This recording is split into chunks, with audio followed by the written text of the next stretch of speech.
Hai hai hai. Sekarang kami sedang berada di Perpustakaan Nasional Republik Indonesia. Yap, kita biasa sebut tempat ini dengan Perpusnas. Teman-teman penasaran nggak sih sarana dan prasarana apa saja yang digunakan untuk menunjang kegiatan di Perpusnas ini? Yuk kita explore bareng-bareng. Oh ya, kami dibimbing langsung oleh salah satu pihak dari Perpusnasnya loh. Tapi sebelum mulai, kami perkenalan diri dulu ya. Hai, saya Pranasta.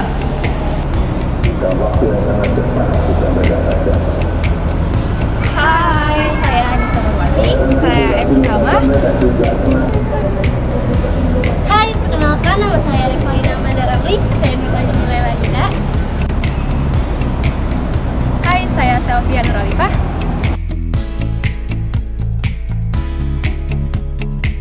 Perkenalkan, nama saya Hurin Anindya Agnia. Saya pustakawan ahli pertama di Perpustakaan Nasional, khususnya di layanan informasi. Jadi perabot atau peralatan apa aja sih Kak yang menunjang kegiatan yang ada di bagian ini? Kan ini kan perpustakaan ya. Ya seperti yang sudah adik-adik tahu, pasti kita karena prasarana ya, berarti perlengkapan yang mendukung berjalannya perpustakaan.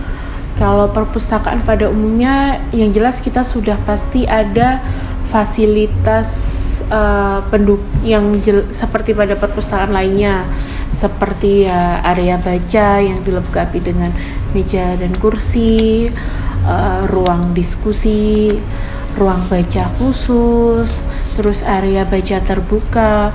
Mungkin yang paling unik yang ada di sini ya, yang bisa saya sebutkan itu untuk prasarana itu ada telelift. Itu yang mungkin belum ada di perpustakaan lain selain di Perpustakaan Nasional Indonesia ini, Republik Indonesia. Telelift itu semacam kereta untuk buku. Jadi seperti yang adik-adik tahu, kalau di Perpustakaan Indonesia ini kan ada 24 lantai. Kita nggak mungkin dong ngangkut buku ke tiap lantainya secara manual. Jadi kita ada mesin yang mengantarkan buku itu dari bawah sampai atas, sampai lantai 24. Nanti kalau mau diambil shoot gambarnya bisa ke lantai 1 di ruang kaca itu sekaligus di situ juga ada mesin pengembalian mandiri. Jadi yang pinjam buku di perpustakaan, bukunya kan yang bisa dipinjam ada di lantai 21, 22 dan lantai 12A. Untuk mengembalikannya itu nanti cukup dikembalikan di lantai 1 di book drop-nya. Nanti dari itu otomatis bukunya ke scan secara sistem, dia sudah akan terbaca peminjamnya siapa, harus kembali tanggal berapa. Nanti udah tercatat sistem, tercatat kembali, dia akan men-scan buku ini lokasinya di lantai berapa. Nanti langsung akan diantar ke lantainya. Dan itu juga begitu juga di lantai-lantai lain. Karena contoh di Perpustakaan Nasional ini kita ada monograf tertutup. Itu koleksi yang tidak bisa bukunya diambil sendiri oleh pengunjung, tapi harus lewat pustakawan. Itu lantai untuk bacanya, ruang bacanya itu di lantai 12 dan 12A. Tapi koleksinya ada di lantai 10 dan 11. Untuk mengantarkan koleksi dari lantai 10, 11 ke lantai 12 dan 12A menggunakan sistem itu. Jadi kalau kembaliin buku bisa langsung dimasukkan di sini. Ini masuk, nanti keluar struknya, dan nanti akan otomatis disortir dari sini. Itu untuk contoh buku yang habis nanti dia akan otomatis terpisah sesuai dengan lantainya. Terus untuk sarana prasarana kita juga menawarkan komputer gratis yang bisa dipakai untuk pengunjung di lantai 19, ruang multimedia. Syaratnya cukup membuat kartu anggota Perpusnas, nanti baru bisa akses layanannya. Sarana prasarana yang unik juga di sini kita ada studio musik, itu termasuk sarana prasarana juga kan. Itu juga salah satu sarana atau prasarana yang ditawarkan Perpustakaan Nasional untuk pengunjung. Terus kita juga ada mini teater. Itu kalau buat nonton bioskop mini. Kalau itu di lantai 8 juga, sama seperti studio musik. Informasi untuk pemutaran filmnya biasanya lewat sosial media Perpustakaan Nasional di Instagram. Kalau pemanfaatannya sendiri itu apa aja ya Kak? Sebenarnya Perpusnas juga ada ruangan yang bisa dipinjam untuk umum secara gratis. Salah satunya ruang ini namanya ruangan media center, kapasitasnya 50 orang. Kalau mau ngadain diskusi atau seminar kecil, nanti bisa pinjam ruang ini secara gratis. Nanti prosedurnya bisa ditanyakan di meja informasi depan. Terus kita juga ada auditorium. Auditorium itu kayak teater juga, pakai LED. Itu kapasitasnya 200 orang. Biasanya untuk seminar, bedah buku, itu bisa. Terus kita ada juga area pameran. Itu di lantai 4. Itu nanti bisa dibuat pameran lukisan, pameran karya, atau pameran seni. Biasanya nanti ada panel-panel yang bisa diatur, ditata menyesuaikan jenis pamerannya, dan itu juga dipinjamkan secara gratis sesuai syarat dan ketentuan yang berlaku. Terus ada satu lagi ruangan, itu ruang serbaguna. Itu yang mirip aula, kapasitasnya 150 orang. Itu juga bisa dipinjam secara gratis oleh masyarakat. Intinya sih kalau mau pinjam dicek dulu jadwalnya kosong atau tidak. Kalau kosong nanti bisa langsung diurus ke TU Deputi 1 atau ke petugas gitu. Kalau untuk cara perawatan sarana dan prasarana bagaimana Kak? Nah, kalau untuk perawatan sarana prasarana, kan kalau yang adik-adik kunjungin ini namanya Pusat Jasa Informasi Perpustakaan dan Pengelolaan Naskah Nusantara. Itu bidang atau unit kerja yang membawahi tentang layanan perpustakaan, peminjaman buku, pengembalian, terus pemanfaatan koleksi digital itu di bawah kita. Nah, untuk prasarana, meskipun ini punya gedung ya, unit kerja layanan perpustakaan ini punya gedung ini. Nah, gedungnya ini yang merawat ada satu biro tersendiri, namanya Biro SDM dan Umum. SDM itu ngurusin sumber daya manusianya, kayak rekrutmen pegawai, pengadaan pegawai, dan bagian umum. Nah, untuk perawatan, contoh simpelnya, contoh hanya toilet itu kan masuknya juga prasarana ya. Nah, itu yang mengatur kebersihannya, housekeepingnya, terus mengatur tisunya, mengatur kalau airnya rusak, itu di biro itu gitu. Terus kayak gedung ini, contoh kan ini banyak kaca-kaca nih.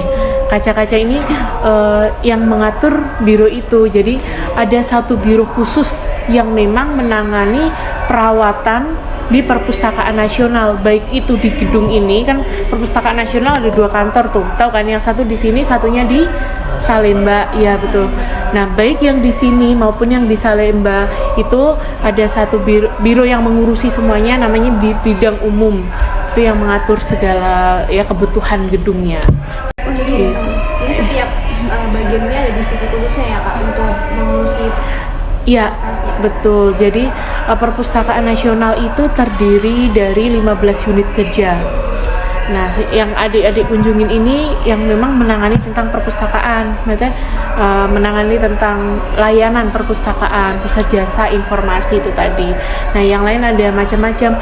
Yang bagian ngolah buku ada sendiri, yang bagian pengadaan buku ada sendiri, bagian ngurusin buku rusak ada sendiri. Terus belum lagi yang ngurusin perpustakaan daerah. Terus ada unit lagi yang umum, itu ada sekretariat utama, ada yang biro umum tadi saya bilang gitu. Untuk alat atau perabot di sini yang mengalami kerusakan itu membutuhkan biaya yang mahal gak sih Kak? Oh, nah kalau itu ini sebenarnya lebih tepat kalau dijawab biro umum ya. Karena kalau secara detail petugas di layanan ini kita nggak ngurusin bagian itu. Cuma sebagai gambaran aja, biasa kan kalau instansi pemerintah itu anggarannya dari pemerintah. Kalau ada sesuatu itu biasanya tiap awal tahun itu kan kita baru akhir tahun kita baru mengadakan anggaran untuk tahun depan. Jadi biasanya nih contoh seumpama ini contoh ada LCD rusak. Seumpama rusak itu tapi pas kebetulan anggarannya nggak ada, ya udah mungkin bisa jadi LCD itu tahun ini belum bisa diperbaiki atau diganti, ikut anggaran tahun berikutnya, kecuali jika memang ada sisa anggaran dan kalau bisa diarahkan untuk pembenaran LCD baru itu boleh dilakukan gitu. Jadi nggak bisa yang ini rusak sekarang langsung diganti, nggak, karena sebagai instansi pemerintah semua pendanaan ini kita sudah diatur oleh undang-undang kan. Nah itu yang mungkin kadang ini duitnya ada nih, tapi kalau memang di awal tidak dianggarkan untuk itu tidak boleh dilakukan. Ada prosedurnya juga ya? Iya, karena semua uang ini kan uang kalian nih, uang rakyat. Nah itu penggunaannya harus sesuai dengan pertanggungjawabannya gitu. Kak, untuk penggunaan sarana prasarana itu ada jangka waktunya nggak sih Kak, atau emang harus ditunggu sampai rusak dulu atau bagaimana? Kalau idealnya memang selalu harus ada perawatan ya untuk sarana prasarana. Cuma ya itu kembali lagi kan kita merawat ya yang memang mungkin yang sekiranya memang masih bisa dirawat. Contoh kemarin itu baru ada penggantian APAR, alat pemadam api ringan itu kita cek secara berkala jika memang cuma in case ada beberapa kayaknya tahun kemarin atau 2 tahun yang atau 2021 itu kayaknya APAR-nya ini waktunya ganti nih kan, itu ada masa kadaluarsanya kan kalau APAR. Kayaknya waktu itu entah lupa atau anggarannya dipotong untuk COVID, akhirnya belum ada anggaran untuk mengganti APAR. Ya udah itu belum diganti dulu, baru diganti kemarin ini APAR-nya gitu. Jadi kembali lagi ke ini. Tapi kalau contoh kerusakan yang besar memang harus ada prosedurnya yang tidak menyalahi aturan negara sih, lebih tepatnya gitu. Mungkin penjelasan di sini akan berbeda dengan perawatan sarana prasarana di swasta. Kalau swasta kan ya udah suka-suka bosnya, orang itu uangnya bosnya. Tapi kalau kita karena instansi negara, kita pasti ada ketentuan yang harus diikutin. Di sini tuh yang termasuk barang dari inventaris itu ya apa aja ya? Hampir semua, bahkan lift itu termasuk barang yang diinventaris. Jadi ada namanya survei BMN, barang milik negara, itu disurvei tiap tahun. Kalau masuk lift itu sih kayaknya hampir di semua lift atau apa itu ada stikernya kecil, survei BMN 2018, itu pasti disurvei.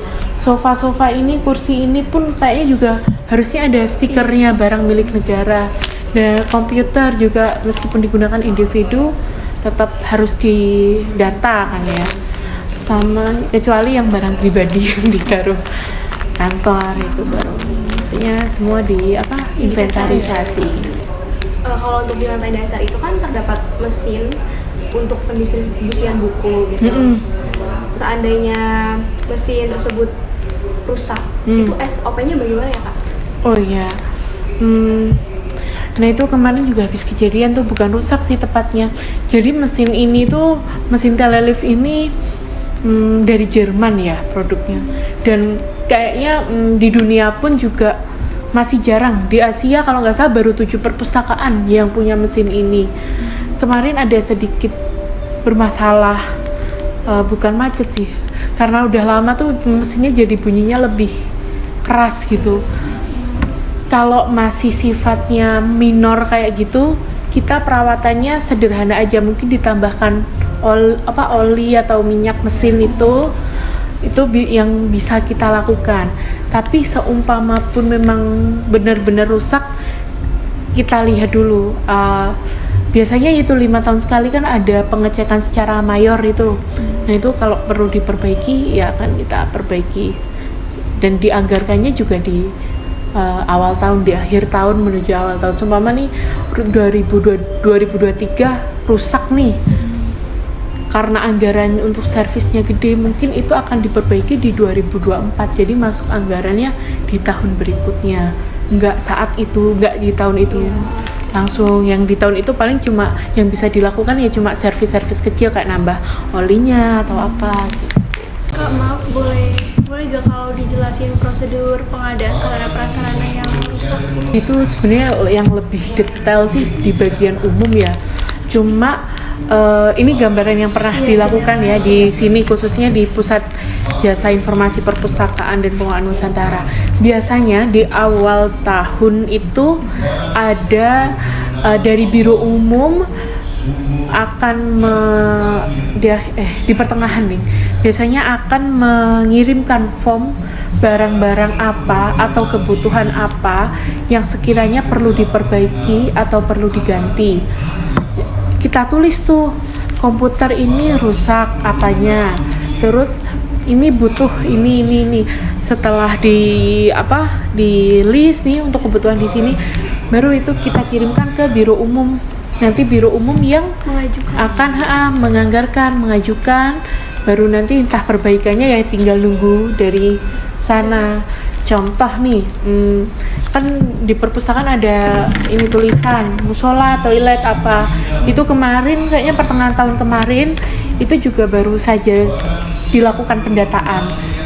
Tulisan apa yang perlu ditambahkan atau diperbaiki atau dikurangi. Nah, nanti setelah itu baru dari Biro Umum yang eksekusi untuk mengirim teknisi, mengirim tukang atau apa untuk perbaiki, itu dari Biro Umum. Jadi kita cuma tinggal mengirimkan request dan menerima hasilnya. Tapi itu pun tidak semua selalu berjalan seperti itu. Kembali lagi, kadang terkait anggaran, kadang terkait apa yang lebih detailnya Biro Umum yang lebih tahu. Contoh kalau di lantai 1 itu ada display panel komputer itu kan, itu sebenarnya rusak tuh. Udah dari awal tahun kemarin kita ajukan untuk perbaikan, tapi sampai sekarang nggak ada perbaikan mayor gitu, cuma paling disetting sama teknisi, padahal sebenarnya itu harus diganti atau apa gitu. Jadi untuk yang memutuskan apakah ini diganti atau enggak itu dari Biro Umum, dan keputusannya itu juga berdasarkan mungkin ya anggaran atau kebutuhannya memang perlu atau tidak gitu.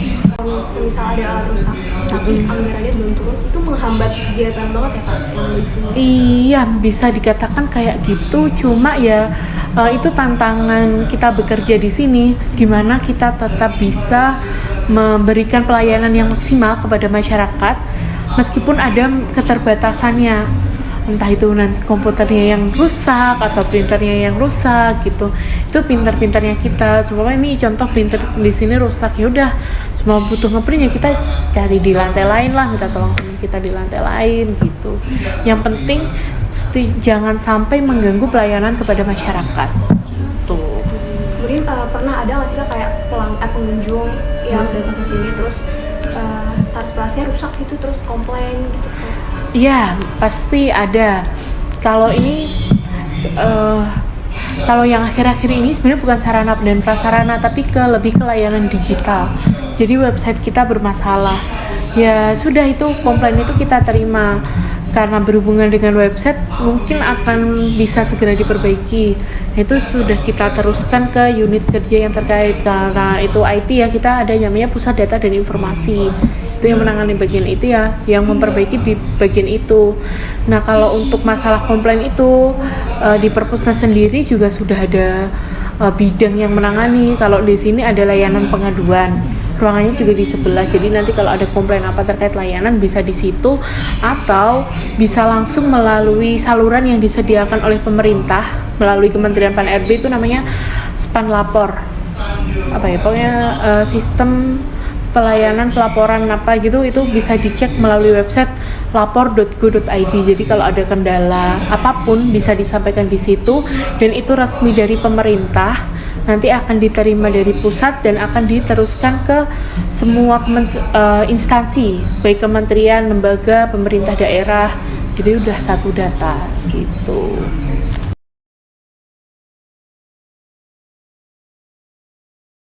Jadi Perpusnas ini, kalau di sekolah kalian terlambat buku didenda nggak? Didenda. Nah, kalau Perpusnas ini kita nggak boleh nih didenda, karena seluruh pelayanan di sini itu dibiayai oleh masyarakat. Nanti yang orang cetak kartu anggota aja kita gratis kok.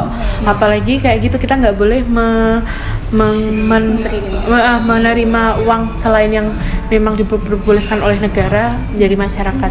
Untuk sistem sanksinya di Perpusnas itu kita ada namanya suspend.